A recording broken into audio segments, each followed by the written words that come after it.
जय श्री राधे कृष्णा। जय श्री हरि विष्णु। आप सभी को निर्जला एकादशी व्रत की ढेरों शुभकामनाएं। एकादशी व्रत कथा। हिंदू सनातन धर्म में एकादशी के व्रत का बहुत अधिक महत्व बताया जाता है। वैसे तो साल में बहुत सारे एकादशी व्रत होते हैं, लेकिन निर्जला एकादशी का व्रत ज्येष्ठ मास के शुक्ल पक्ष की एकादशी को रखा जाता है। हिंदू सनातन धर्म में एकादशी के व्रत का बहुत अधिक महत्व बताया जाता है। वैसे तो साल में बहुत सारे एकादशी व्रत होते हैं, लेकिन निर्जला एकादशी का व्रत ज्येष्ठ मास के शुक्ल पक्ष की एकादशी को रखा जाता है। इस व्रत में जल पीना वर्जित होता है, इसलिए इसे निर्जला एकादशी कहते हैं। इस व्रत को रखने से भगवान विष्णु प्रसन्न होते हैं।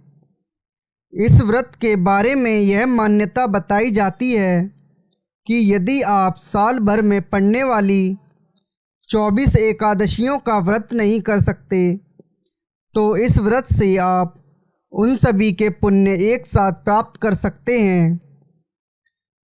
निर्जला एकादशी व्रत कथा। एक दिन वेद व्यास ने पांचों पांडवों को चारों पुरुषार्थ को देने वाला एकादशी व्रत का संकल्प कराया, जिसके बाद पांडवों में सबसे बड़े युधिष्ठिर ने कहा, हे जनार्दन, कृपया ज्येष्ठ मास के शुक्ल पक्ष में आने वाली एकादशी का वर्णन कीजिए। इस बात का जवाब देते हुए भगवान श्री कृष्ण ने कहा, हे राजन, इसका वर्णन परमपिता व्यास जी ही कर सकते हैं, क्योंकि वे ही संपूर्ण शास्त्रों के ज्ञाता होने के साथ साथ वेदों के भी ज्ञाता हैं। इस बात के उत्तर में वेदव्यास जी ने कहा, कृष्ण और शुक्ल पक्ष की एकादशी में अन्न ग्रहण करना वर्जित है। द्वादशी के दिन स्नान आदि करने के बाद पवित्र होकर भगवान विष्णु की पूजा करें। इस दिन ब्राह्मणों को भोजन देने के पश्चात ही स्वयं भोजन करें। वेदव्यास जी की इन वचनों को सुनकर भीमसेन ने कहा, हे पितामह, मेरा एक मत सुनिए। माता कुंती, राजन युधिष्ठिर, द्रौपदी, अर्जुन, नकुल और सहदेव ये सभी एकादशी का व्रत रखते हैं और इस दिन अन्न भी ग्रहण नहीं करते तथा मुझे भी ऐसा ही करने को कहते हैं, परंतु मैं उन सभी से ये कहता हूँ कि भूख मुझसे सहन नहीं होती। तब वेद व्यास जी कहते हैं, यदि तुम स्वर्गलोक की प्राप्ति करना चाहते हो और नरक को दूषित समझते हो, तो तुम्हें शुक्ल और कृष्ण पक्ष की एकादशियों के दिन भोजन को त्यागना पड़ेगा। आगे भीमसेन वेद व्यास जी से कहते हैं, आदरणीय पितामह, मैं आपसे सत्य वचन कहता हूँ, मुझसे दिन में एक बार भोजन करने के बाद भी व्रत नहीं किया जाता, तो उपवास करना मुझे असंभव सा प्रतीत होता है। मेरे पेट में वृक नाम की अग्नि है, जो हमेशा प्रज्वल होती रहती है, जिसके चलते मुझे बहुत अधिक भोजन ग्रहण करना पड़ता है। उसके बाद ही यह शांत होती है। अतः महामुने, मेरे लिए कोई ऐसा एक व्रत निश्चय करके बताइए, जिसे साल में सिर्फ एक बार रहने से मेरे स्वर्ग को प्राप्ति का मार्ग खुल सके। मैं पूरे मन और निष्ठा से इस व्रत का पालन करूँगा। वेदव्यास जी ने भीम से कहा, भीम, ज्येष्ठ मास की शुक्ल पक्ष में जो एकादशी हो, जब सूर्य या तो वृष राशि पर हो या मिथुन राशि पर, इस दिन तुम उसे पूरे यत्न के साथ निर्जल व्रत रखें। जल तभी ग्रहण करो जब तुम्हें कुल्ला या आचमन करना हो। इसके अन्यथा किसी भी अन्य प्रकार से जल ग्रहण करने से यह व्रत खंडित हो जाएगा।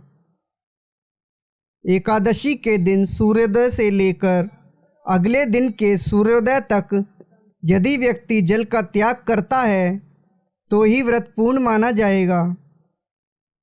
इसके बाद द्वादशी के दिन स्नान करने के बाद ब्राह्मणों को भोजन करवाने के पश्चात दान आदि करें, फिर भोजन ग्रहण करें। ऐसा करने से साल भर में जितनी भी एकादशियां आती हैं उन सब का फल केवल एक निर्जला एकादशी से मनुष्य प्राप्त कर सकता है। इसमें कोई भी शंका नहीं है। गदा, शंख एवं चक्र को धारण करने वाले भगवान विष्णु ने स्वयं मुझसे कहा था कि यदि मनुष्य सब त्याग कर मेरी शरण में आ जाए और एकादशी को निराहार व्रत करे तो निश्चित ही सभी पापों से मुक्त हो जाता है। वेद व्यास जी आगे कहते हैं, हे कुंती नंदन, निर्जला एकादशी के दिन अब जो दान का महत्व बताया गया है उसे ध्यान से सुनो। उस दिन जल में विराजमान भगवान विष्णु के पूजन के साथ जलमयी धेनु यानी पानी में खड़ी हुई गऊ का दान करना चाहिए। इसके अलावा अन्य किसी गाय का भी दान कर सकते हैं। इस दिन को ब्राह्मणों को भोजन आदि से संतुष्ट करना चाहिए, क्योंकि उनके संतुष्ट होने पर ही भगवान विष्णु मोक्ष प्राप्ति के मार्ग खोलते हैं।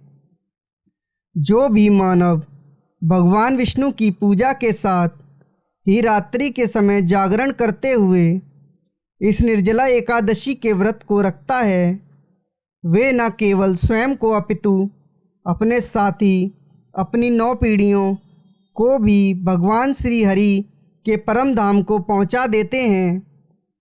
निर्जला एकादशी के दिन दान का भी महत्व है।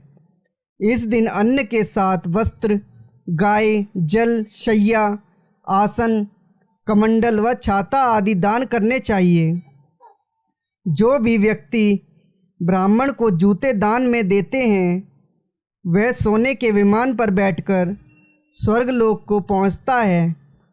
भीम ज्येष्ठ मास के शुक्ल पक्ष की इस निर्जला एकादशी के व्रत को करता है, वह मनुष्य भगवान हरि के पास पहुंचकर हर्ष का अनुभव करता है। इस तरह से जो भी पूरे मन से पाप को नाश करने वाले इस एकादशी के व्रत को करते हैं वह सभी पापों से मुक्त होकर आनंद को प्राप्त होता है।